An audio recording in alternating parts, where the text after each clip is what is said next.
I'm going on a business trip for the next 3 days, he announced.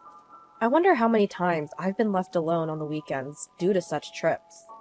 I'll be late due to overtime, he often said, resulting in countless nights without a family dinner.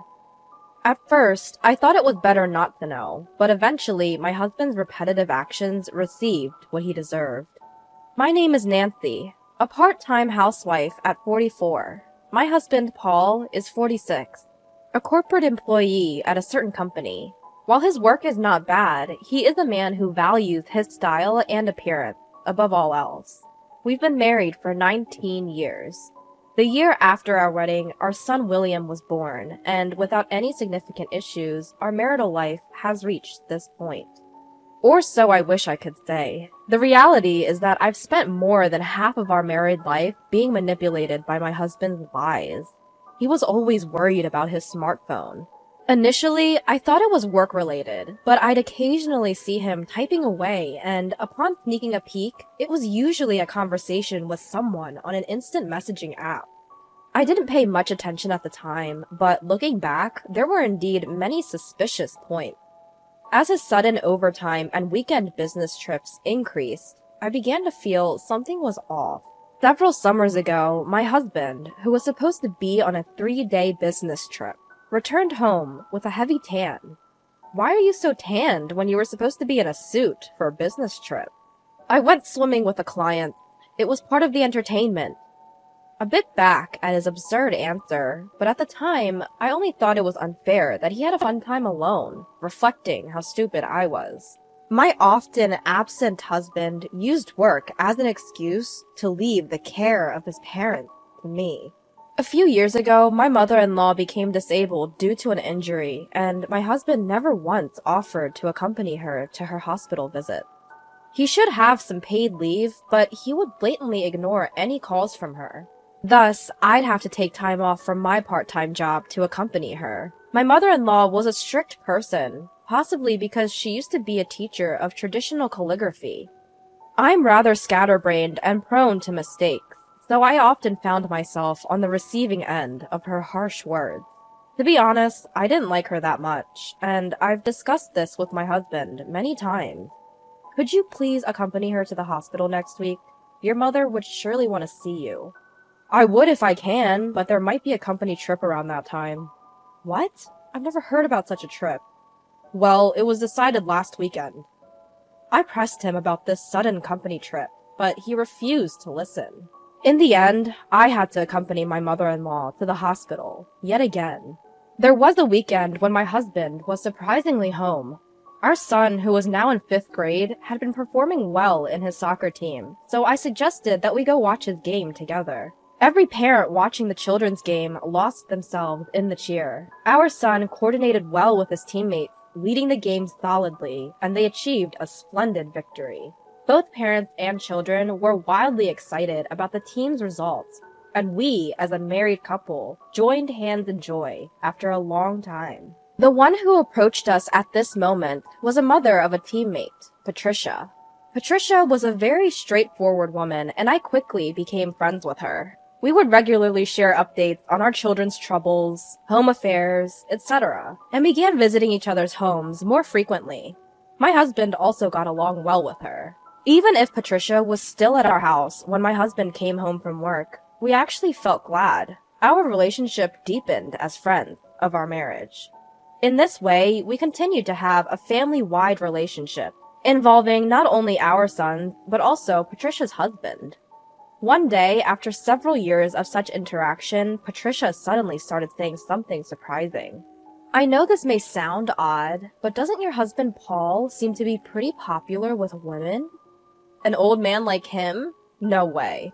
Well, the other day, I saw a man who looked just like Paul at a restaurant with a seductive woman. They looked really close. Patricia then gave a detailed account of what she saw my husband and the mysterious woman doing at the restaurant. Even I was stunned by what she described. Although shocked by Patricia's sighting, I was at a loss as to what to do about the sudden suspicion of my husband's infidelity. While I was still speechless, Patricia advised me to gather evidence first. You can't just vaguely accuse him of cheating. You need to confront him with evidence. She then proceeded to teach me several methods to gather evidence of infidelity. From then on, I could only view my husband with a suspicious eye, and our marriage became even more strained than before. Between our son's SATs, accompanying my mother-in-law to the hospital, my part-time job, and housework, I had plenty on my plate. It was a lot to add the task of looking for evidence of my husband's infidelity, but I did things like search his suit pockets when he was out. Then came that day. Although we had separate bedrooms for a long time, when my husband was away, I felt blissful spreading out on the large bed. I decided to do the same that night and went to the bedroom. When I changed the sheets and duvet and moved my husband's pillow to put mine in place, I found a bank book underneath. Upon inspection, I saw that a fixed amount was being transferred every month to the same person from the account under my husband's name. Checking the name, it read, Patricia Brown. Yes, that's right. To Patricia, our friend. He had been transferring about $300 every month. I silently took a picture of it with my smartphone. The next day was the day I had to accompany my mother-in-law to the hospital. Hey, Nancy, are you listening? It seemed I had been spacing out, thinking about the bank book from the day before. I'm sorry, I wasn't listening very well. Well, I saw Paul walking early in the morning. This was my mother-in-law's story. When she was riding in a friend's car through the residential area early in the morning for some errands, she saw my husband walking and entering an unfamiliar house. Who would he be visiting at such an hour? The only houses you could enter early in the morning would be families, right? As I listened to my mother-in-law's story, I recalled what Patricia had told me earlier. Proof of infidelity. I asked my mother-in-law to give me a general idea of the address in that town. Soon, it was crunch time for our son's college entrance exams, and he was attending cram school every day. The cram school fee was set to be automatically deducted from my husband's account, but I received a notice stating the fee could not be deducted 2 times in a row. I decided to ask my husband about it. The money for William's cram school, they said they couldn't deduct it from the account. Well, can you cover it for now? I'll pay you back later. My husband's behavior seemed odd. Still, I didn't want any conflicts before our son's exams, so I agreed to pay the fee for the time being. But then the same issue occurred the next month, and I had to confront my husband. I'm sorry, I have some debts that need to be settled. I promise to sort it out next month, he said. But by the next month, our son's college entrance exams would have started, and the cram school would be over. I was disappointed that my husband didn't even realize that. Then, our son's exams were successfully finished. He was accepted into the high-profile soccer school he had hoped for. It seems like he didn't make it, I heard. Patricia's son, Robert, had also aimed for the same high school as William, but unfortunately, he didn't pass. He was likely going to attend his backup private school. But according to my son, Robert had stopped appearing at school after the exam. He didn't even show up for the graduation ceremony, and I felt awkward contacting Patricia, so our communication ended there. As my son's high school life settled down, I found myself thinking about what Patricia had told me more frequently. There were several instances of my husband's suspicious behavior, and it was still continuing. At this point, I wanted to clear my mind of all the uncertainty, so I decided to seriously confront my husband. First of all, it was Patricia, whom I had stopped contacting for some time. I contacted her. Then she told me something shocking. Do you have plans for this weekend? Why the sudden question? This weekend, I'll probably be on a business trip from Friday. After confirming that, I called my husband's company on Friday. Hi, I was hoping to know the accommodation my husband is staying at on his business trip. I can't seem to reach him on his cell phone. That's strange. We don't have anyone out on business trips starting today. Feeling as if I knew what was going on, I misled the person from his company and ended the call. That night, I got into a car at a pre-arranged meeting place and headed towards a residential area. I was determined to obtain solid proof. After midnight, a man who looked like my husband and a slender woman got out of a taxi and went into the house. I quickly took a picture. Zooming in, it was clear that the man was my husband, and the woman's face was easily identifiable as well. Gathering one piece of evidence after another, I set the date for the confrontation. It was a few days after my husband returned from his business trip, looking exhausted. "I'll be late tonight again because of overtime." Upon hearing my husband's words, I responded with a grin. "Ah, our last supper then. Enjoy yourself." There was probably a profound sense of unease in my husband's face from my unexpected smile. He left, scratching his head. Little did he know, stepping into the worst occasion. That night, I hopped in the car again and headed to our designated meeting place. Arriving at the house where I had seen my husband enter with another woman, I rang the doorbell and turned the doorknob. "Good evening! Mind if I come in?" Startled by the unfamiliar voice, the woman who came out asked, Who are you?" "I thought my husband was here," I responded, pointing to a pair of men's shoes by the door. "Those belong to my husband." I was shocked to learn she was also married. Indeed, there were other men's shoes. Ignoring her, I barged in, saying, "Excuse me." A meal was set up on the table, as if they had just begun to eat. However, my husband was nowhere to be seen. Looking around, I noticed a window leading to the backyard was open. "Got him." Those were the words from Patricia outside the window. Yes, my husband had tried to escape through the backyard when he realized I was there. I confronted my husband and the married woman. "When did this start?" "It's been 1 to 2 years. Really, it's not that long." Listening to my husband justify that a 1 to 2 year affair wasn't long, I responded, 10 years, right? I know it. It's been going on for a long time. With that girl from your office, right? What are you talking about?" Upon hearing my words, both Sarah and Patricia twisted their faces in confusion. "I visited your office and spoke to a few people. You know how there are always some friendly, chatty folks who are happy to spill the beans? Well, they were quite kind to tell me everything. The rumors about you and a girl named Sarah. It seems you two were quite famous."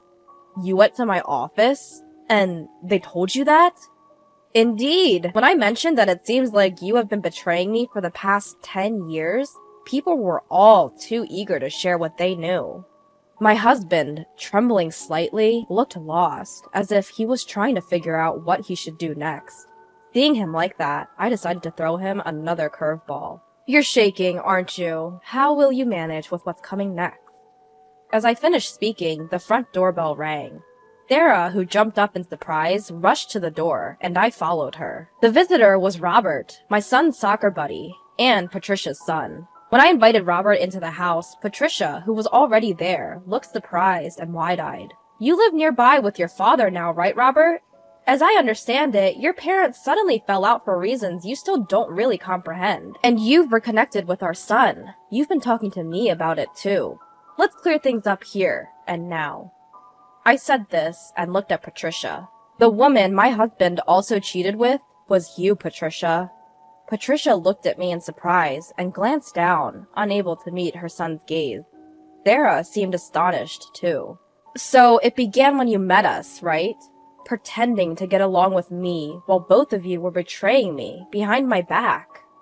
I quickly wiped away my tears and turned to my husband. "Why were you transferring $300 every month to Patricia? Was it because you were paying her that we couldn't afford William's tutoring fees? How could you take money meant for our son's education and give it to your mistress?" My husband looked shocked that I knew so much, but he couldn't say anything in his defense. In response, Patricia's son Robert said, "Both my mother and you are despicable, dragging their families into this." Robert said that with a disdainful glare at the two before leaving. "It's your fault. You knew you were seeing this woman, and it wasn't about wanting money. You tried to appease me with money, didn't you?" Patricia suddenly broke down, hitting my husband's chest as she cried and accused him. My husband had begun an affair with Patricia while he was still seeing Sarah. Exasperated with this, Patricia had started to hint at the infidelity to me, thinking me as suspicious. My husband was trying to placate Patricia, all the while conscious of the gazes of Sarah and me. Sarah seemed angry, her face red, but I felt myself cooling off. It all started to feel ridiculous. Are you all crazy? Am I the only one who has to take responsibility in the end? But fine, I don't need a man like this. You two do as you please. I said that, handed the prepared divorce papers to my husband, and continued. I'll send all your stuff to your parents' house. They'll be charged on delivery, so you'll be hearing from your mother soon. But I was wrong. I truly cared only for you. Help me. As I tried to leave, my husband, looking desperate, tried to peel off the two women closing in on him and begged me. Why not ask your mother for help? I replied calmly and headed for the entrance. At the door, I bumped into an unfamiliar man. It looked like the Sarah's husband. I left the house with a smile, knowing that the unexpected return of the husband would stir up another row. Afterwards, we divorced. My husband's long-term misconduct became known not only to his parents, but also to his colleagues, and he was severely reprimanded by his stern mother. His credibility at work fell drastically, forcing him to resign. Patricia, who was his mistress, was handed divorce papers by her estranged husband, and seemed to have ended up completely alone. Sarah seemed to have moved somewhere, judging from the sale of her house. The scale of the consequences of my husband's long-term infidelity would probably shock him for the rest of his life. For me, since my husband's family had assets, I was able to receive a substantial alimony. It took courage to tell my son the truth, but he quietly listened to my struggles and told me that he too would do his best to live without any worries in the future. Now, I live peacefully with my son.